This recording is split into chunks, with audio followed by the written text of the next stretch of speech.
Hello everyone, I hope you are doing very well and welcome back to my channel. Guys, आप लोगों ने तो देखा था Geeta and Bhumi love story के प्रीवियस पार्ट में कि यहाँ खुशी गीता और भूमि को बोलती है कि वो अभी इसी वक्त जाके अनन्या को बता देगी कि वो उसे कितना ज़्यादा पसंद करती है, कितना ही प्यार करती है। वो अपने प्यार को एक्सप्रेस करने के लिए जो है वो अनन्या के घर आती है, पर वहाँ आके उसे पता चलता है कि अनन्या के पेरेंट्स तो पहले से ही आ चुके हैं, जिसकी वजह से वो अंदर नहीं जा पाती है अनन्या से मिलने के लिए और अपसेट होकर घर आ जाती है। पर अनन्या से मिलना उसके लिए बहुत ज़्यादा इंपॉर्टेंट था और कांटेक्ट करना भी। अब वो जानती थी कि अनन्या के पास से सब कुछ ले लिया गया होगा, जिससे वो कांटेक्ट नहीं कर पाएगी। ये सोच के ही खुशी को बहुत बुरा लग रहा था और वो जानती थी अनन्या इस टाइम बहुत ज़्यादा अपसेट होगी, इसलिए खुशी अनन्या के घर किसी भी हाल में जाना चाहती थी। और उसे जब पता चलता है कि उसके घर में पार्टी है, तो वो भी मेहमानों का फ़ायदा उठाते हुए उन्हीं के साथ मास्क लगाए अंदर घुस जाती है और सीधा अनन्या से मिलने के लिए पहुंच जाती है। वहाँ जाके वो देखती है कि अनन्या रो रही है, उसके गाल पे थप्पड़ का निशान भी है, जिससे वो साफ समझ जाती है कि इसकी मोम की हरकतें। यहाँ खुशी को तो बहुत गुस्सा आता है, वो चिल्लाते हुए कहती है कि आपकी मोम ऐसे कैसे कर सकती है, आप कोई छोटी बच्ची नहीं हो जिस पे वो हाथ उठाए। अगर बच्ची भी होती उन्हें फिर भी हाथ नहीं उठाना चाहिए था, मैं उन्हें छोड़ूंगी नहीं, उनकी हिम्मत कैसे हुई। यहाँ अनन्या खुशी को समझाती है और कहती है आपको क्या लगता है मैं बहुत ज़्यादा वीक हूँ? नहीं, मैं अपना बदला खुद ले सकती हूँ, डोंट वरी। अभी कुछ ही पल में मैं पार्टी में जाऊँगी और देखना उनके और उनके सो कॉल्ड हस्बैंड की मैं बैंड बजा के रख दूँगी। अभी आप प्लीज़ यहाँ से जाओ। पर खुशी जाने का नाम ही नहीं लेती। अनन्या बोलती अगर मोम ने आपको यहाँ देख लिया तो प्रॉब्लम हो जाएगी, वो मेरा स्कूल भी छुड़वा देंगे और फिर मैं शायद आपसे कभी मिल भी ना पाऊँ, आपको देख भी ना पाऊँ। ट्रस्ट मी जान, मैं अपना ख्याल खुद रख सकती हूँ एंड आई प्रॉमिस मैं आपसे सुबह स्कूल में ज़रूर मिलूंगी। अभी प्लीज़ जाओ, आपको मेरी कसम। यहाँ अनन्या अपनी कसम देती है, जिससे खुशी को जाना पड़ता है। पर खुशी जाने से पहले अनन्या के गाल को छूती है और जहाँ स्लैप का निशान था वो वहाँ किस करती है। अनन्या को किस करने के बाद उसे हक करती है, कहती है हम सॉरी जान, मैं आपके लिए कुछ नहीं कर पा रही। जहाँ अनन्या उसे विश्वास दिलाती है कि डोंट वरी, मैं खुद अपने लिए स्टैंड लूँगी और सब ठीक कर दूँगी। डोंट वरी, अभी प्लीज़ यहाँ से जाओ। खुशी जाने लगती है, पर वो जाने से पहले अपना मोबाइल अनन्या को दे देती है और कहती है कि अपने पास रखो, इसी से हम कॉन्टैक्ट करेंगे। अनन्या बोलती है ठीक है। और खुशी जो है वो वहाँ से छुपते हुए अपने घर आ जाते हैं। घर आके भी वो बहुत ज़्यादा परेशान थी, अनन्या के बारे में ही सोचे जा रही थी और वो रोते हुए कहती मैंने क्या सोचा था, अनन्या को प्रपोज करूँगी, हम दोनों साथ रहेंगे और सब ठीक होगा। मैं उसे सारी खुशियाँ देना चाहती थी, पर यहाँ तो सब उल्टा ही हो रहा है। भगवान जी आप ऐसा क्यों कर रहे हो? बेचारी अनन्या की लाइफ में पहले थोड़ी प्रॉब्लम थी, जो उसकी मॉम और स्टेप डैड को वापस अपने घर भेज दिया। 2-3 साल और रख लेते ना हनीमून के लिए वहीं पे, क्या ज़रूरत है उन्हें वापस घर भेजने की। ऐसे सोच के खुशी डिस्टर्ब हो रही थी। वहाँ अनन्या खुद को मिरर में देखती है, जहाँ खुशी ने किस किया था वहाँ वो अपना हाथ लगाती है, मुस्कुराते हुए कहती डोंट वरी जान, आपकी अनन्या इतनी वीक नहीं है जो अपना बदला ना ले पाए।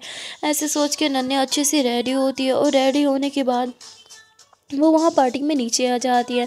यहाँ अनन्या ने अपना ड्रेस वगैरह सब कुछ चेंज कर रखा था, पर उसने फेस पे बिल्कुल भी मेकअप अप्लाई नहीं किया था, बिल्कुल नॉर्मली आ गई थी। अनन्या वैसे बहुत सुंदर थी, उसे मेकअप अप्लाई करने की नीड तो बिल्कुल भी नहीं थी, पर उसके फेस पे जो मार्क था ना थप्पड़ का, वो साफ दिखाई दे रहा था। और वहाँ पार्टी में सब अनन्या से पूछ रहे थे, जिस पे अनन्या जानबूझ के अपने गाल पे हाथ रख के चल रही थी ताकि और लोगों का ध्यान भी उस पर जाए।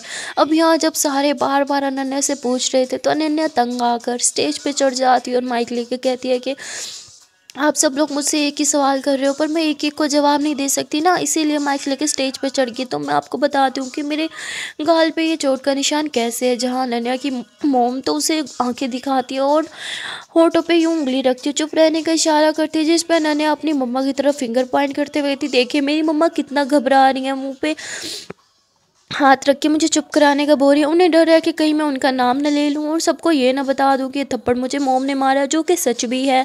जैसे ही ऐसे बोलते हैं तो सब उसकी मोम को देखने लगते हैं और कहते तुम अपनी बच्ची पे हाथ कैसे उठा सकती हो, वो छोटी बच्ची नहीं रही। जिस पे वो कहती है कि बच्चे अगर गलती करे तो उन्हें सुधारने के लिए हमें कुछ तो करना चाहिए। जिस पे उसी की फ्रेंड्स उसकी मोम को सुनाती हैं और कहती है हाँ हाँ, अब तो भाई तुम अपनी बेटी को सुधारने के लिए उसे थप्पड़ ही मारोगी, अब तो तुम्हें उसकी सारी गलतियाँ दिखाई देंगी, क्योंकि अब तुम्हारे पास उसके पे ध्यान देने का टाइम कहाँ है। तुम्हारा न्यू हस्बैंड जो आ गया, सारा ध्यान तो तुम उसी पे देती होगी। अब उसकी फ्रेंड्स भी उसे ही सुनाने लगती हैं। जिस पे पार्टी में सब ख़राब हो जाता है और उसकी मोम का मूड बहुत ख़राब हो जाता है क्योंकि उसकी पार्टी ख़राब हो रही थी। सब उसी बातें सुना रहे थे और यहाँ अनन्या के स्टेप डैड अनन्या को साइड पे लेकर जाते हैं, जहाँ उसके शोल्डर को यूँ कस के पकड़ते हैं और उसे बातें सुनाने लगते हैं कि तुमने ये सब कुछ जानबूझ के किया ना, हाँ। और उसे बहुत बुरा भला भी कोसने लग जाते हैं। अनन्या मुस्कुराते हुए कहती है, अभी तो शुक्र मनाओ, मैंने लोगों को ये नहीं बताया कि मेरे जो सो कॉल्ड स्टेप डैड है वो मुझे सिड्यूस भी करते हैं। जिस पर उसके स्टेप डैड तो उसका हाथ छोड़ देते हैं और कहते हैं, लड़की तो सच में पागल है, सबके सामने मेरा भांडा ही फोड़ देगी। और वो घबराते हुए वहाँ से चले जाते हैं। अब यहाँ अनन्या मुस्कुराती है और कहती है, अब मुझे चैन आया। और ऐसे सोच के मुस्कुराते हुए अपने रूम में जाती है क्योंकि वो पार्टी तो ख़राब कर ही चुकी थी। ऊपर रूम में आने के बाद वो अपना रूम लॉक करती है, खुशी का मोबाइल लेती है और खुशी के घर पे कॉल लगा देती है। वो लैंडलाइन पे कॉल करती है, जहाँ खुशी ही कॉल उठाती है क्योंकि मैं वहीं बैठी थी और कहती, थैंक गॉड आपने मुझे कॉल किया, इतना लेट कॉल क्यों किया, मैं कब से आपकी कॉल का वेट कर रही थी। यहाँ अनन्या उसे बताती है कि मैं अपना बदला लेने में थोड़ी सी लेट हो गई, सॉरी जान, बस बदला लेने में बिजी थे ना तभी लेट हो गई। जिस पे खुशी कहती है, आपने क्या किया। तो अनन्या बताती है और ज़ोरों से हंसती भी है। खुशी कहती है, आपने ये क्यों किया, आपको ऐसा नहीं करना चाहिए, तब सब लोग आपके बारे में कहेंगे कि आप वीक हो और मुझे बिल्कुल नहीं पसंद कोई आपको वीक कहे। अनन्या बोलती, मैं वीक नहीं हूँ, ये बात आप अच्छे से जानती हो। खुशी बोलती है कि आई एम सॉरी, मैं आपके लिए कुछ नहीं कर पाई। जिस पे अनन्या बोलती, अब तो मेरी स्ट्रेंथ तो बस मेरे साथ रहा करो, मुझे और कुछ भी नहीं चाहिए। जिस पे खुशी मुस्कुराते हुए कहती, मैं हमेशा आपके साथ हूँ। अनन्या बोलती, अच्छा सुनो ना, मुझे वो मैजिकल 3 शब्द बोल दो ना जिन्हें सुनने के लिए मैं मरे जा रही हूँ। जिस पे खुशी मुस्कुराती है, कहती, अच्छा चलो अभी बोल देती हूँ। और फिर खुशी बोलती, आई। अनन्या तो ये सुनते एकदम से मुस्कुरा देती है और अपनी आंखें बंद कर देती है और फुल फील के साथ सुन रही थी। तभी खुशी फिर से कहती, अनन्या वो मुझे कहना था कि आई एम सॉरी। हो गए 3 शब्द। जिस पे अनन्या बोलती, क्या यार खुशी, ऐसे मत क्या करो, आपको पता है मैं ये 3 शब्द की बात नहीं कर रही थी। खुशी बोलती, अच्छा तो फिर किन शब्द की बात कर रही थी, मुझे क्या पता। अनन्या बोलती, आपको सब पता है, आप मुझे जानबूझ के परेशान कर रही हो ना, आपको क्या मिलता है मुझे परेशान करके। हाँ, एक तो घर पे भी सब मुझे परेशान करते रहते और अब बाप भी। खुशी बोलती, क्या मैं आपको परेशान करती हूँ। अनन्या मुस्कुराती हो गई थी, नहीं आप तो बहुत अच्छी हो, मुझे बिल्कुल भी परेशान नहीं करती, कभी कभी हाँ थोड़ा बहुत कर देती हो, पर मुझे आपका परेशान करना भी बहुत अच्छा लगता है। जिस पे खुशी बोलती, तो ये बात है, ठीक है अब से मैं आपको और भी ज़्यादा परेशान क्या करूँगी। जिस पे अनन्या मुस्कुराती थी, अच्छा ठीक है सुनो ना, मुझे आपको देखना है। खुशीवती, तो आपके घर आ जाऊँ चुपके से जैसे पहले आ गई थी। अनन्यावती, बाप रे बाप इतना बड़ा रिस्क मत लो, वीडियो कॉल पे आओ ना। जिस पे खुशीवती, मेरा मोबाइल आपके पास है, भूल गई। अनन्यावती, प्लीज़ किसी भी तरह आ जाओ, मुझे आपको देखना है।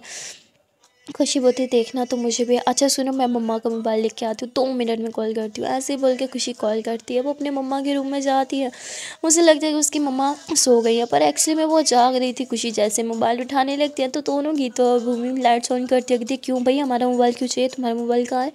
जिस पे खुशी उन्हें सब कुछ बता देती है और फिर गीता और भूमि उसे कहते हैं, ठीक है तुम ले जाओ और अनन्या को हमारी तरफ से ढेर सारा प्यार देना।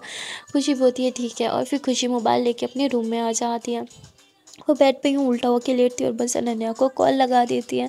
अनन्या खुशी को देखती है तो बस देखती ही रहती है। यहाँ खुशी का भी यही हाल था, वो अनन्या को देखती है और खुद पे कंट्रोल ही नहीं कर पाती, वो बस उसे किस करने लगती है। ये देख के तो अनन्या काफ़ी ज़्यादा शाय फील करती है और मुस्कुराते हुए कहती है कि सुनो ना, अब वो 3 शब्द बोल भी दो ना, क्यों मुझे इतना सता रही हो। जिस पे खुशी बोलती है, क्योंकि सताना मेरा राइट है।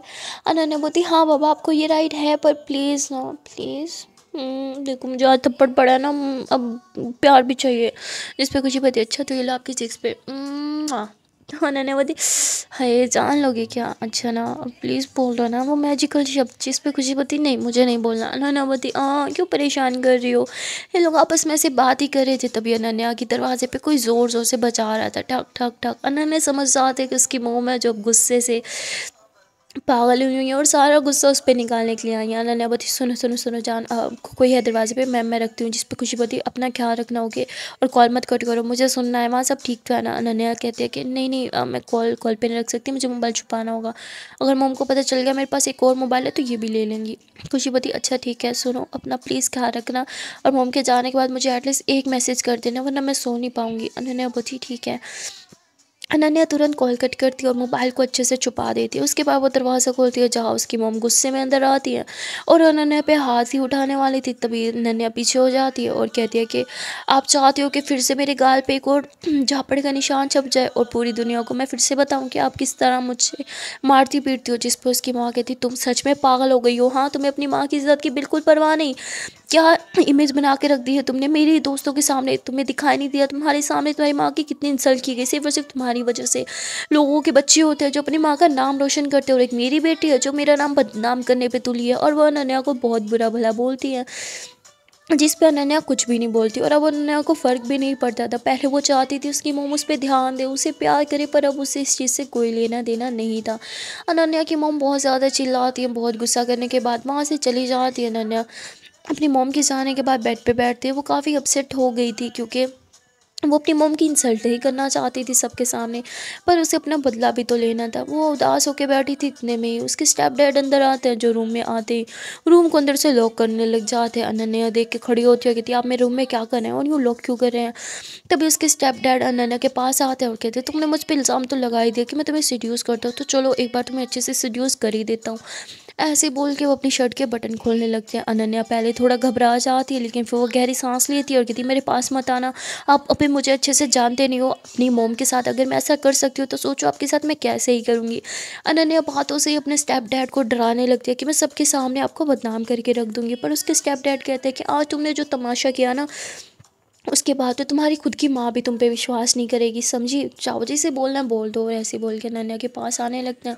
यहाँ अनन्या इधर उधर देखती है, पर उसे समझ नहीं आ रहा था वो किस चीज़ से खुद को प्रोटेक्ट करे। तो अनन्या अपने स्टेप डैड को अपने पास आने देती है, पर जैसे उसके स्टेप डैड उसके करीब आते हैं, अनन्या ज़ोरों से अपनी टांग जो है वो उनकी टांगों के बीच में जाके मार देती है, जिससे उन्हें बहुत ज़्यादा पेन होता है। वो चिल्लाते हुए वहीं नीचे ज़मीन पे लेट जाते हैं। अब उनकी चीखने की आवाज़ से अनन्या की मोम भी आ जाती है। दरवाज़ा लॉक था तो वो पीटती हैं और कहती है अनन्या अनन्या दरवाज़ा खोलो, कि तुम्हारी डैड तुम्हारे रूम में क्या करे, दरवाज़ा खोलो। तो अनन्या दरवाज़ा खोलती है और कहती इन्हीं से पूछ लो ना, आधी रात को जवान बच्ची के रूम में ये क्या करने आए थे, और शर्ट क्यों उतार रखी है ये भी अच्छे से पूछ लेना।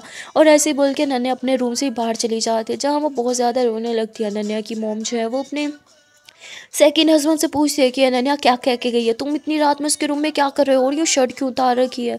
जिस पे वो तो कुछ भी नहीं बोलते, बस इतना बोलते हाँ ये लड़की पागल है, मेरी जान लेने के पीछे पड़ी हुई है, ये एक्सेप्ट नहीं कर पा रही कि मैं तुम्हें कितना ज़्यादा प्यार करता हूँ, बस इसीलिए ये सब कर रही है, हाँ मुझे बहुत दर्द हो रहा है। ऐसे बहुत ज़्यादा चिल्लाने लगते हैं। यहाँ अनन्या की मोम जो है वो एक हेल्पर को बुलाती है, जिसकी हेल्प से वो अपने सेकंड हस्बैंड को अपने रूम में लेके जाती है, और वहाँ उन्हें कहती है कि अब तुम मुझे बताओ तुम इतनी रात को मेरी बेटी के रूम में क्या कर रहे थे। जिस पे वो बहुत मासूम बनते हुए कहते हैं मैं तो बस उससे बात करने के लिए गया था, पर एकदम से उसने रूम लॉक कर दिया। मैं तो उससे समझा रहा था कि उसे अपनी माँ के साथ ये सब कुछ नहीं करना चाहिए, मैं तो बस तुम्हारे लिए गया था क्योंकि मैं तुम्हें बहुत प्यार करता हूँ। मैं उसे समझाने की कोशिश कर रहा था कि उसने तुम्हारे साथ ऐसा क्यों किया, ये गलत है, वो तुमसे माफ़ी मांगे। पर मुझे देखते ही उसने मुझे बेड पे पटक दिया और रूम को अंदर से लॉक कर दिया, और मेरी शर्ट उतारने लगी। मैंने उसे रोका पर उसने नहीं सुना। जिस पे अनन्या की मोम तो अपने हस्बैंड को यूँ घूरने लगती है, और वह कहती है कि तुमने मुझे पागल समझ रखा है, हाँ वो इतनी भी स्ट्रॉन्ग नहीं है कि उसने तुम्हें बेड पे पटकार, वो तुम्हारे करीब आने लगी और तुम उससे खुद से दूर भी नहीं कर पाए। जिस पर कहती है तुम्हारा दिमाग खराब है, तुम अपने पति पे शक कर रही हो, हम तुमसे इतना प्यार करते हो तुम मुझ पे शक कर रही हो, तुमने देखा नहीं तुम्हारी बेटी कितनी स्ट्रॉन्ग है, उसने देखो मेरी क्या हालत कर दी। और ऐसे ही जानबूझ के दर्द के मारे ऊ आ करने लगते हैं। अब यहाँ अनन्या की मोम थोड़ी परेशान हो जाती है, उन्हें समझ नहीं आता, वो अपनी बेटी पे विश्वास करना चाहती थी, पर अनन्या के स्टेप डैड ने इतने ज़्यादा उनके कान भर लिए थे, और उन्हें ये भी कहते कि जो अपनी माँ की इज़्ज़त की परवाह नहीं की, सबके सामने अपनी माँ को बदनाम करके रख दिया। सोचो सोचो वो मेरी इज़्ज़त की परवाह क्यों ही करेगी, अपनी इज़्ज़त की क्यों ही करेगी, उसे अपनी इज़्ज़त की परवाह बिल्कुल भी नहीं है, वो बस तुम्हारी इज़्ज़त ख़राब करना चाहती है, तुम्हारा नाम ख़राब करना चाहती है। और अब तो शायद उसका मकसद ये भी है कि वो मुझे भी ख़राब कर दे, मेरा नाम ख़राब कर दे, तुम्हारी नज़र में मेरी इमेज ख़राब करे और मुझे तुमसे दूर कर दे। वो चाहती नहीं है कि तुम्हारी लाइफ में खुशियाँ आएँ। मुझे लगता है कि वो तुम्हारी बेटियों के भी तुम्हारी खुशियों से जेलस होती है, और ऐसे ही बहुत ज़्यादा कान भर देते हैं, जिससे अनन्या की माँ भी सोच में पड़ जाती है, और वो अनन्या से बात करने के लिए, उससे सच्चाई जानने के लिए एक बार भी उसके पास नहीं जाती। वहाँ अनन्या पूल के पास बैठी रोती रहती है, और वो बस यही उम्मीद में थी कि शायद एक बार उसकी माँ उससे पूछने के लिए आए कि क्या हुआ है, तुम मुझे सच्चाई बताओ, मैं तुमसे जानना चाहती हूँ। पर ऐसा बिल्कुल भी नहीं होता, जिससे अनन्या पूरी तरह से टूट जाती है, उसे बहुत ज़्यादा बुरा लगता है और वो बस रोती ही रहती है। वहाँ दूसरी तरफ रे को नींद नहीं आ रही थी। रे अपनी क्लास फेलो के बारे में सोच रही थी जिससे अभी-अभी उसने फ्रेंडशिप की, और वो उसकी सारी बातें सोचे जा रही थी और फिर कहती है कि वो मेरे बारे में इतना सब कुछ कैसे जानती है, मैंने तो अपने बारे में कभी भी किसी को भी नहीं बताया। ऐसे ही सोचते हुए वो टेरेस पे चली जाती है। जब वो अपने टेरेस पे थी तो उसकी नज़र जो है वो अनन्या पे चली जाती है, जो इतनी रात में, इतनी ठंड में पूल में यूँ पाँव दबाए रो रही थी। उसे वो अच्छे से देख रही थी और कहती है कि क्या क्या अनन्या रो रही है, ऐसे बोल के वो अपने रूम में जाती है। वहाँ से दूरबीन लगा के जूम करके अच्छे से अनन्या को देखती है और उसे क्लियर दिख जाता है कि अनन्या तो बहुत ज़्यादा रो रही है। अब यहाँ चाहे अनन्या रे को अपनी फ्रेंड माने या ना माने, रे ने तो सच्चे दिल से अनन्या को अपनी फ्रेंड मान लिया था, इसलिए उसे उसकी बहुत ज़्यादा चिंता सताने लगती है। वो सोचते कि उसे अनन्या से बात करनी चाहिए, पर वो कैसे बात करे उसे समझ नहीं आता। अब इतनी रात को उसके घर जाना भी ठीक नहीं था, क्योंकि अब यहाँ रे भी जानती थी कि अनन्या के पेरेंट्स वापस आ चुके हैं, वो लौट आए हैं, इसलिए वो नहीं जा पाती। वो सोचती है कि सुबह स्कूल में मैं अनन्या से बात करूँगी। या अनन्या काफ़ी टाइम तक पूल में ही बैठी रहती है और तभी फिर उसे खुशी की बात याद आती है, मैं आपका वेट करूँगी और मुझे मैसेज ज़रूर करना। जिस पे अनन्या उठती है और अपने रूम में जाती है। वो अपने आंसू पोंछती है, गहरी सांस लेती है और कहती है कि नहीं, मुझे इन सब चीज़ों से कुछ भी इफ़ेक्ट नहीं पड़ता, मैं बहुत ज़्यादा स्ट्रॉन्ग हूँ और मुझे सिर्फ़ और सिर्फ खुश रहना है। मुझे सिर्फ़ और सिर्फ अपनी खुशी के बारे में सोचना है, किसी और चीज़ के बारे में नहीं। कोई चीज़ मुझे इफ़ेक्ट नहीं कर सकती। ऐसे बोल के अनन्या अपना रूम लॉक करती है, और अब तो वो जब भी रूम में आती है पहला काम यही करती है कि वो अपना रूम अंदर से लॉक करती है। रूम लॉक करने के बाद वो अपना मोबाइल चुपके से उठाती है और खुशी को मैसेज करती है कि जान क्या आप सो गई, जिस पे खुशी तुरंत रिप्लाई देती है, नहीं आपका वेट कर रही थी, आप ठीक हो ना, इतना लेट रिप्लाई क्यों किया, मैं कब से आपका वेट करती, आपको पता है ना, फिर भी। जिस पे अनन्या कहती सॉरी जान, वो मुझे नींद आ गई थी, मेरी आँख लग गई थी। जिससे खुशी कहती है कि आप मुझसे झूठ नहीं बोल सकती, आपको पता है ना। अनन्या बोलती है मुझे सोना है, क्या प्लीज़ मुझे सुला दोगी? खुशी बोलती पर मैं आपसे बहुत दूर हूँ। अनन्या बोलती कोई बात नहीं, मैं इमेजिन कर लूँगी प्लीज़। तो खुशी बोलती अच्छा ठीक है, मैं कॉल करूँ? अनन्या बोलती प्लीज़ कॉल करो। तो खुशी ऑडियो कॉल करती है। अनन्या अपनी हैंड फ्री लगाती है और फिर लेट जाती हैं, जहाँ खुशी बोलती है कि रिलैक्स जान, मैं हूँ ना आपके पास हूँ। मैं ऐसे अपनी जान के पास आई और ऐसे आपको टाइटली हग करती है और आपके बालों में यूँ हाथ फेरी हूँ, शांत हो जाओ, सब ठीक है। कुछ मत सोचो, मैं हूँ ना, सब ठीक हो जाएगा। चलो अब आंखें बिल्कुल मत खोलना, समझी, वरना बहुत डांटूंगी आपको, अब सो जाओ। खुशी बहुत प्यारी प्यारी अनन्या से बातें करने लगती है, जिससे अनन्या सब कुछ भुला देती है और वो सो जाती है। कहते हैं ना, आपके दिमाग में कितनी भी टेंशन ज़रूर हो, आप अपने फेवरेट पर्सन से बात कर लो ना, तो आप सब कुछ भुला देते हो। अनन्या के साथ भी ऐसे होता है, वो सब कुछ सारी टेंशन्स को भुला देती है और बस आराम से सो जाती है। अनन्या के सोने के बाद खुशी भी सो जाती है और अगले दिन खुशी को उसके पेरेंट्स बहुत ही प्यार से जगाते हैं। अनन्या कॉल पे ये सब सुनती है, वो भी जग जाती है, उसे बहुत अच्छा लगता है। वो हमेशा से यही चाहती थी कि जितने लविंग और केयरिंग पेरेंट्स खुशी के हैं, उसके पेरेंट्स भी ऐसे ही हो। वो हैप्पी फैमिली चाहती थी, जो उसे कभी भी नहीं मिली थी। अब यहाँ अनन्या जग जाती है, खुशी से बोलती है गुड मॉर्निंग। जिस पर अनन्या बोलती है गुड मॉर्निंग जान, उठ गई? खुशी बोलती उठ गई। अच्छा फ्रेश हो जाओ और रेडी हो जाओ, वरना स्कूल के लिए लेट हो जाएगा। अनन्या बोलती है ठीक है, और फिर अनन्या कॉल कट कर देती है। वो मोबाइल को चार्ज पे लगाती है और शावर लेने चली जाती है। वो मोबाइल साइलेंट पे रखती थी ताकि उसकी गैर मौजूदगी में कोई मोबाइल की आवाज़ न सुन ले। वो शावर लेके जब बाहर आती है तो मोबाइल देखती है, जहाँ बहुत सारी कॉल्स आई हुई थी, कॉल्स खुशी की थी। तो वो कॉल बैक करती है, जिस पर खुशी बोलती है कि अरे आप अभी तक रेडी नहीं हुई क्या, लेट हो रहा है हमें? अनन्या बोलती है हाँ मैं बस रेडी हो गई, आ ही नहीं हूँ। ऐसे बोल के अनन्या उसी मोबाइल को अपने बैग में छुपा देती है और फिर बैग लेके रेडी होके बाहर आती है। वो बगैर ब्रेकफास्ट किए जो है वो ड्राइवर के पास जाती है। वो ड्राइवर को बोलती है कि मुझे स्कूल ड्रॉप कर दो, पर तभी ड्राइवर बोलता है कि सॉरी अनन्या बीबी, मैं आपको स्कूल ड्रॉप नहीं कर सकता। जिस पर अनन्या बोलती क्या मतलब, मुझे लेट हो रहा है, मुझे स्कूल जाना है। जिस पर अनन्या की मोम आती है और कहती है कि वैसे तो तुम्हें अपनी माँ बिल्कुल पसंद नहीं है, दुनियादार दुनिया के सामने अपनी माँ की इंसल्ट करती हो और दिखाती हो तुम्हारी माँ कितनी बुरी है। तो ठीक है, अब मैं बुरी माँ बन के दिखाऊंगी। अब से तुम्हारे कोई स्पेशल ट्रीटमेंट नहीं दी जाएगी, कोई तुम्हारे लिए गाड़ी या ड्राइवर नहीं अफोर्ड किया जाएगा, समझी, सब कुछ खुद मैनेज करो। तुम्हारी स्कूल की बस तो आती जाती है, तो स्कूल की बस में जाया करो। ये सुन के अनन्या मुस्कुराती है और कहती है ठीक है। वो अपने घर से थोड़ा दूर आते ही खुशी को मैसेज करती है क्या आप मुझे पिक कर सकते हो? जिस पे खुशी बोलती हाँ हाँ श्योर। तो उन्होंने लोकेशन भेज देती है। वहाँ खुशी अपनी गाड़ी में आ जाती है, जहाँ ये दोनों साथ में गाड़ी में बैठते हैं और अनन्या खुशी को देखते ही अपनी भाव में कस के जकड़ लेती है, क्योंकि वह खुशी को बस जोर से हक करना चाहती थी। खुशी भी उसे हक करती है, पर वो ये बात जानती थी अनन्या डिस्टर्ब है। जिससे खुशी उसके बालों में हाथ फेरती है, उसे सहलाती है और कहती है कि शांत हो जाओ, सब ठीक हो जाएगा। अनन्या बोलती और फिर ये दोनों आपस में बातें करने लगते हैं। बातें करते करते थोड़ी ही देर में इनका स्कूल आ जाता है और फिर ये दोनों स्कूल में चले जाते हैं। वहाँ रे भी आती है, दोनों साथ में जा रहे थे, इतने में रे आती है और कहती अनन्या एक मिनट ठहरो, मुझे बात करनी है। तो अनन्या बोलती हाँ बोलो। तो रे बोलती क्या हम थोड़ा सेपरेट में बात कर सकते हैं। जिस पे अनन्या तो फुल कॉन्फिडेंस होकर कहती है कि नहीं, मैं खुशी से कुछ नहीं छुपाती, जो बात करनी है इसके सामने बेझिझक करो। जिस पे रे बोलती आर यू श्योर। अनन्या बोलती यस आई एम श्योर। जिस पे रे बोलती है मैंने मैंने आपको देखा था रात में रोते हुए, मैं टेरेस पे थी और मैंने देखा पूल के पास बैठे आप बहुत ज़्यादा रो रही थी, क्या सब ठीक है। जिस पे अनन्या अपनी नज़रें चुराने लगती है। खुशी यूँ अनन्या को देखती है और कहती हाँ मैं बिल्कुल ठीक हूँ। अनन्या आगे आगे जाती है, इतने में खुशी उसका हाथ थामती है, कहती आप रो रही थी, क्या हुआ। आपने तो बोला आपने अपना बदला ले लिया, फिर आप रो क्यों रही थी, क्या हुआ, कि आपकी मम्मी ने फिर से कुछ किया। जिस पे अनन्या बोलती है नहीं ऐसा कुछ नहीं है। खुशी उससे जानने की बहुत कोशिश करती है पर अनन्या अपने स्टेप डैड के बारे में कुछ भी नहीं बताती। वो मन ही मन में सोचती है कि मैं खुशी को क्या बताऊं कि मेरे स्टेप डैड मेरे साथ क्या करना चाहते हैं। ऐसे ही बोल के वो गहरी सांस लेती हो, कहती नहीं जान कुछ भी नहीं हुआ, मैं बस थोड़ा अपसेट थी क्योंकि मैं आपसे अब खुल के बात नहीं कर पाती। मोम थोड़ा नाराज़ हैं कल की हरकत के लिए, इसीलिए अब वो उन्होंने बोला मैं बस से घर आया जाया करूँ और स्कूल भी, मेरे लिए कोई गाड़ी वाड़ी नहीं। जिस पे खुशी मुस्कुराते हुए कहती आपको गाड़ी की नीड क्यों है, मैं हूँ ना। और वो भी तो आपकी ही गाड़ी है ना। जिस पे नन्या बोलती हाँ हाँ बेबी मुझे पता है, चलो अब क्लास में चलते हैं वरना प्रोफेसर गुस्सा होंगी। और ये दोनों क्लास में आ जाते हैं जहाँ पढ़ाई करने लगते हैं। पर अनन्या को तो पढ़ाई पे बिल्कुल भी ध्यान नहीं था क्योंकि वो बहुत ज़्यादा अपसेट थी। खुशी उसको चेयर अप करने के लिए उसका हाथ भी थाम दिया, जिस पर अनन्या 2 मिनट के लिए स्माइल देती है लेकिन फिर से अपसेट हो जाती है। अब लेक्चर्स तो ख़त्म होने के नाम ही नहीं लेते, एक के बाद एक चल रहे थे। यहाँ खुशी पानी पीने के बहाने अनन्या को बाहर लेके आती है जहाँ उसका मूड ठीक करने के लिए उसे चॉकलेट भी देती है। पर अनन्या के फेस पे ज़रा सी भी स्माइल नहीं आती।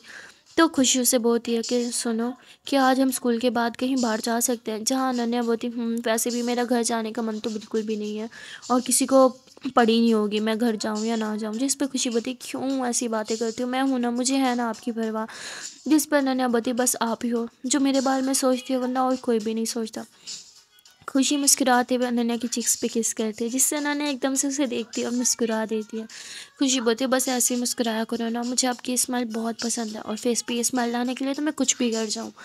अनन्या मुस्कुराते हुए कहती क्या सच में कुछ भी कर सकती हूँ। खुशी बोलती हाँ कुछ भी। अनन्या बोलती तो फिर वो 3 मैजिकल शब्द बोल दो ना। जिस पे खुशी कहती अनन्या आई थिंक अब हमें क्लास में जाना चाहिए। तभी बेल हो जाती है। अनन्या बोलती लो ब्रेक टाइम भी हो गया, अब क्लास में जाने की नीड ही नहीं है। खुशी बोलती तो ठीक है कैफेटेरिया चलते हैं।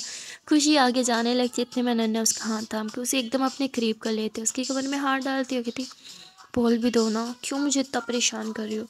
जिस पे खुशी मुस्कुराते हुए कहती है कि अम, ठीक है अभी नहीं।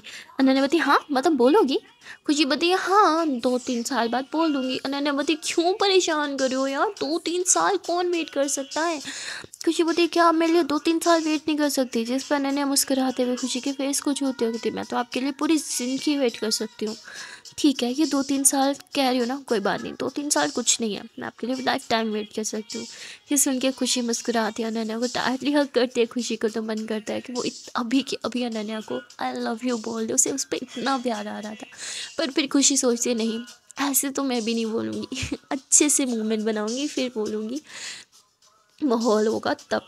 ऐसे ही मुस्कुराती हुई थी चलो मुझे कुछ खिला दो, मुझे बहुत भूख लगी है। तो ये लोग कैफेटेरिया आते पर यहाँ अनन्या के पास तो 1 रुपया भी नहीं था। अब वो खुशी को क्या ही खिलाए, इसलिए वो थोड़ी सोच में पड़ जाती है। यहाँ खुशी इस चीज़ को अच्छे से समझती है, इसलिए वो बोलती है कि आज मैं आपको अच्छी से ट्रीट दूंगी, बताओ क्या खाना है। जिस पर अनन्या बोलती नहीं नहीं मुझे तो कुछ भी नहीं खाना, मुझे तो भूख भी नहीं है। पर खुशी जानती थी अनन्या ब्रेकफास्ट नहीं करके आई होगी, इसलिए वो जाती है और अच्छे से अनन्या का फेवरेट खाना ले आती है। अनन्या को अपने हाथों से खिलाने लगती है, जिस पे अनन्या मुस्कुराती है और खुशी को देखने लगती है। वहाँ रे भी अपनी न्यू फ्रेंड के साथ आई थी। ये दोनों एक टेबल पे बैठे थे पर रे की नज़र अभी भी अनन्या के ऊपर ही थी। अनन्या जो स्माइल कर रही थी उसे देख के रे बहुत मुस्कुराती है और कहती है कि अनन्या बहुत लकी है, उसकी लाइफ में बहुत प्रॉब्लम्स है पर फिर भी इतनी सारी प्रॉब्लम्स में भी उसे हंसाने वाला कोई एक स्पेशल इंसान है।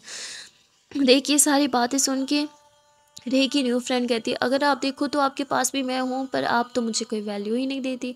जिस पे रे उसे देखती है और कहती चुपचाप से खाना खाओ, खाना ठंडा हो रहा है। तो ये लोग खाना खाते हैं, इतने में ब्रेक टाइम भी ओवर हो जाते हैं, ये लोग वापस क्लास में आ जाते हैं।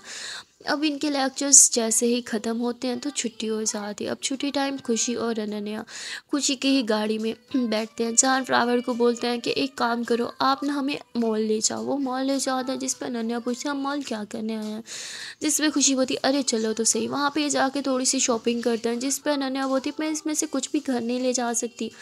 खुशी बोलती जानती हूँ, मेरा रूम भी तो आपका रूम है ना, तो मैं वहाँ रख दूँगी आपकी अमानत समझ के। जिस पे अनन्या मुस्कुरा देती है और वहाँ खुशी अनन्या के लिए एक बहुत ही सुंदर सा ड्रेस भी लेती है और अपने लिए भी लेती है। दोनों चेंजिंग रूम में जाते हैं और चेंज करके आते हैं। दोनों जब पहली बार एक दूसरे को उस न्यू ड्रेस में देखते हैं तो बस देखते ही रह जाते हैं।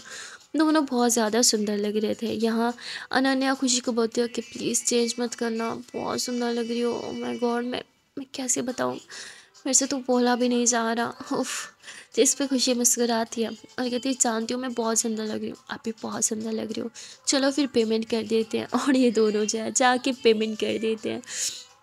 जो टैग होता है उसी से पेमेंट करते हैं, ट्रस्ट नहीं करते। वहाँ पेमेंट करने के बाद ये दोनों फिर से गाड़ी में बैठते हैं और खुशी ड्राइवर अंकल को मैसेज करती है, जो देख के वो बोलते हैं ठीक है। और फिर वो एक रेस्टोरेंट के बाहर गाड़ी रोकते हैं। अनन्या बोलती है हम यहाँ क्या करने आए। खुशी बोलती है कि मुझे बहुत भूख लगी है, चलो ना।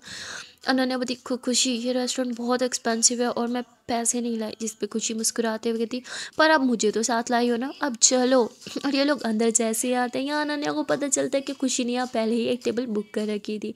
तो तो ये दोनों जो है उस टेबल पे जाके बैठ जाते हैं। वहाँ अनन्या खुशी को देखते, खुशी मुस्कुरा रही थी। अनन्या बोलती क्या हुआ, बहुत खुश लग रही हो। खुशी बोलती हाँ खुश तो होंगी क्योंकि आप जो मेरे साथ हो। इस पे अनन्या कहती उफ खुशी क्या हो गया, क्यों मुझे इतना ब्लश करवा रही हो। हाँ खुशी बोलती क्यों, मैं आपको ब्लश नहीं करवा सकती। अनन्या बोलती हाँ करवा सकती हो, ऐसे आप ही तो हो जो मुझे ब्लश करवा सकती हो। इस पे दोनों मुस्कुराते हैं और फिर अनन्या अपना हाथ क्यों आगे करती है खुशी की तरफ, तो खुशी उसके हाथ पे हाथ रखती है और अनन्या कहती है कि आई लव यू खुशी। जिस पे खुशी मुस्कुराती है और कुछ भी नहीं बोलती। तभी थोड़ी ही देर में वहाँ वेटर आ जाता है, जिसके हाथ में बहुत सारा फूड था। वो वहाँ खाना अच्छे से सजा देता है टेबल पे, वहाँ से चला जाता है। नन्या बोलती इतना सब कुछ क्या हम दोनों खाएंगे। खुशी बोलती हाँ। और फिर ये दोनों साथ में खाना खाते हैं। यहाँ खुशी अपनी चेयर जो है वो खिसकते खिसकते एकदम से अनन्या की चेयर के करीब लेके आती है और उसे अपने हाथों से खाना खिलाती है। अनन्या बोलती है आज तो कोई मुझ पर बहुत मेहरबान हो रहा है, हाँ, अपने हाथों से खाना खिलाना और डिनर पे लाना।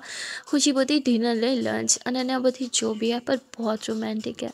खुशी मुस्कुराती हुई थी अच्छा सच में रोमांटिक है क्या। अनन्या बोलती हाँ सच में, पर बुरा भी लग रहा है क्योंकि ये सब मुझे करना चाहिए जो मैं नहीं कर पा रही। खुशी बोलती कंपलसरी थोड़ी है कि सब कुछ आप करो, मैं भी तो कर सकती हूँ ना आपके लिए। कभी कभी मुझे भी आपको स्पेशल फील करवाना चाहिए, राइट। अनन्या बोलती हाँ आपको बहुत जल्दी नहीं याद आ गई ये चीज़। जिस पर खुशी बोलती ज़्यादा मत बनो। अच्छा ये बताओ क्या मैं आपको सच में स्पेशल फील करवा पा रही हूँ ना। जिस पर अनन्या बोलती हाँ बहुत ज़्यादा स्पेशल फील हो रहा है मुझे, वैसे ये सब मेरे लिए कभी किसी ने नहीं किया, इसलिए मुझे बहुत अच्छा लग रहा है, थैंक यू सो मच खुशी। तो खुशी अनन्या के हाथ पे किस कर लेती है। ये देख के तो अनन्या फिर से ब्लश ही करने लगती है। जिस पे खुशी बोलती है उफ जब ब्लश करती हो तो और भी ज़्यादा क्यूट लगती हो। ये दोनों ऐसे ही बातें करते हैं और फिर इतने में ही वहाँ पे वेटर एक बहुत ही सुंदर सा केक ला के रख देता है, जिसके ऊपर लिखा हुआ था आई लव यू अनन्या। ये देख के तो अनन्या एकदम शॉक्ड हो जाती है और फिर खुशी की तरफ देखती है। इतने में ही पीछे से गुजरता हुआ वेटर खुशी के हाथ में एक बहुत ही प्यारा सा बुके रखता है, जिसे लेके खुशी एकदम नील डाउन हो जाती है और वह अनन्या की तरफ वो बुके करती है और कहती है कि miss Ananya I love you so much, will you be mine for ever and ever, जब तक हम दोनों जिंदा हैं। ये सुनते ही अनन्या एकदम शॉक्ड हो जाती है। वो अपने दिल पे हाथ रख जो यूँ पीछे गिरने ही वाली थी, कितने में खुशी उसका हाथ थाम के उसे संभाल लेती है और ये दोनों एक दूसरे की आंखों में देखने लगते हैं। देखते ही देखते यहाँ अनन्या पहला स्टेप लेती है और वो खुशी के लिप्स पे किस करती हुई कहती of course I love you too, मैं तो हमेशा से ये चाहती थी कि हम दोनों एक हो जाएं। ये बोलने के बाद ये दोनों एक दूसरे को फुल पैशनेटली किस करते हैं और किस करने के बाद अनन्या बोलती चलो अब केक कट करते हैं। ये दोनों साथ में केक कट करते हैं और एक दूसरे को केक खिलाते भी हैं। केक खिलाने के बाद फिर से एक दूसरे को लिप्स पे किस करते हैं। ये दोनों बहुत ज़्यादा खुश थे और सबसे ज़्यादा अनन्या खुश थी और वह खुशी को बहुत ही मैंने कभी सपने में भी नहीं देखा। सोचा था कि मेरी लाइफ में ये दिन आएगा और मुझे लगा था हमेशा मैं आपको प्रपोज करूँगी और शायद आप रिजेक्ट कर दोगी, इसलिए कभी किया ही नहीं। पर ये तो मैंने कभी सोचा ही नहीं कि आप ही मुझे प्रपोज कर डालोगी। जिस पे खुशी मुस्कुराती है और कहती है कि क्यों ना करती आपको प्रपोज, आपसे इतना प्यार जो करने लगे, और गलती आपकी है, आपने ही मुझे खुद से प्यार करवाया। जिस पे अनन्या मुस्कुरा देती है और खुशी को उठा के घुमाने लगती है। खुशी होती है अरे आराम से, मुझे चक्कर आ रहे हैं, तो अनन्या उसे यूँ नीचे करती है और फिर से उसे किस कर लेती है, और किस करने के बाद ये दोनों एक दूसरे को टाइटली हग कर लेते हैं। हग करने के बाद फिर से टेबल पे बैठते हैं जहाँ हाथों में हाथ लिए हुए थे, और खुशी ने वो अनन्या के शोल्डर पे सर भी रखा हुआ था। इतने में वहाँ गीता और भूमि आ जाते हैं, इन दोनों के सामने वाली टेबल पे आके बैठते हैं, जहाँ इन दोनों को देख के थे तुम दोनों यहाँ क्या कर रहे हो। अनन्या तो एकदम घबरा जाती हो, कहती गीता आंटी, भूमि आंटी, आप दोनों यहाँ पे कैसे। तो बोलती यही सवाल तो हम तुम दोनों से पूछ रहे हैं, तुम दोनों यहाँ क्या कर रहे हो। अनन्या तो बहुत घबरा जाती है, उसे तो कुछ समझ ही नहीं आता, और वो खुशी का हाथ छोड़ने लगती है, जिस पे खुशी बोलती है कि बस अभी से मेरा हाथ छोड़ रही हो, आपने तो बोला था मुझे कभी नहीं छोड़ोगी। जिस पे अनन्या उसका हाथ फिर से थाम लेती है और कहती है कि लगता अब टाइम आ ही गया सच्चाई बताने का। खुशी बोलती हाँ अब चलो मेरे पेरेंट्स से मेरा हाथ मांगो। जिससे अनन्या थोड़ी घबराती है, उसे डर भी लग रहा था कि कहीं ये दोनों रिजेक्ट ना कर दें, और इसलिए अनन्या घबराते हुए कहती है कि गीता आंटी, भूमि आंटी, मुझे मुझे आप दोनों को कुछ कहना, कुछ कुछ कुछ कुछ पूछना है। वो मैं और खुशी, खुशी और मैं, मेरा मतलब हम दोनों एक एक दूसरे के साथ साथ साथ रहना चाहते हैं, एक दूसरे को प्यार करते हैं। जिस पे गीता और भूमि हंसते कहते हैं हाँ वो तो मैं पता है, तुम दोनों बेस्ट फ्रेंड हो, एक दूसरे को प्यार भी करते हो और हमेशा साथ ही तो रहते हो।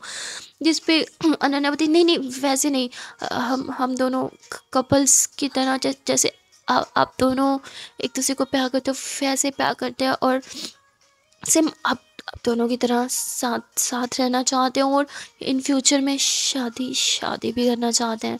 पर प्लीज़ आप दोनों गुस्सा मत होना, हम पहले ही बता देना चाहते थे, मुझे पहले आपसे पूछना चाहिए था। I am sorry, please please मुझे गलत मत समझना, पर मैं सच में खुशी से बहुत बहुत बहुत ज़्यादा प्यार करती हूँ। मैं हमेशा सारी ज़िंदगी उसका साथ निभाऊंगी, उसे बहुत ज़्यादा खुश रखूँगी। अनन्या तो घबराहट में एक ही सांस में बोलने लग जाती है, और यहाँ गीता और भूमि जोरों से हंसते हैं, और उसके साथ साथ खुशी भी हंसने लग जाती है। तो अनन्या गीता और भूमि को देखते फिर खुशी को भी देखती कि पागल हो गई हो क्या, हाँ आप भी कुछ बोलो ना, कि हम दोनों की एक्सेप्ट कर लो, उल्टा फंसे जा रही हो।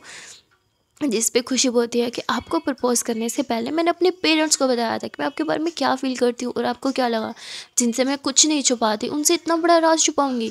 जिस पे अनन्या तो खुशी को देखती ही रह जाती, बेचारी की तो बोलती ही बंद हो जाती, उसे समझ नहीं आता अब वो इस मोमेंट पे क्या ही बोले। सो गाइस आज के लिए इतना ही, मिलते हैं फिर नेक्स्ट पार्ट में और देखते हैं कि आने वाले पार्ट में क्या होगा। तब तक के लिए टाटा बाय बाय। पर हाँ जाने से पहले एक प्यार सी छोटी सी नन्ही सी रिक्वेस्ट है कि अगर अभी तक इस वीडियो को लाइक नहीं किया तो जल्द से वीडियो को लाइक कर दो, कमेंट कर दो, शेयर कर दो, चैनल को सब्सक्राइब कर दो। मिलता है फिर नेक्स्ट पार्ट में, तब तक के लिए टाटा बाय बाय।